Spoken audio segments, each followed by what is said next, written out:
एका स्त्रीची ओढाताण करणारी व्यक्ती तरी कोण आहे तो? त्याचा पाताळभूमी वस्तुस्थान असा सुवर्णासूर तुम्ही घनदाट अंडाच्या अस्तित्वात कोणता प्रसंग निर्माण होईल? हे रणगे सिंह व्याघ्र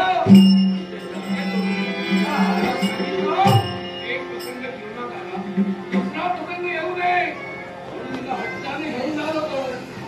एवढ्यात तुमची घटना घडली. दानवेश्वर तुम्ही वाईट हेतू मुळीच नाही. तुमचा वाईट हेतू नव्हता, पण हिच्या समवेत होत असणारी ओढाताण तिला त्रासदायक ठरली आणि तिथे धावावाचवा शब्द हे माझ्या कर्णावर पडले म्हणून इथपर्यंत आलोय. दानवेश्वर नको तो हट्टास धरू नका, माघारी जरा म्हणतोय. ज्याच्या ओढावर अशा तुझ्यासारख्या कोवळ्या युवराजाला मला आवडायचं नाही.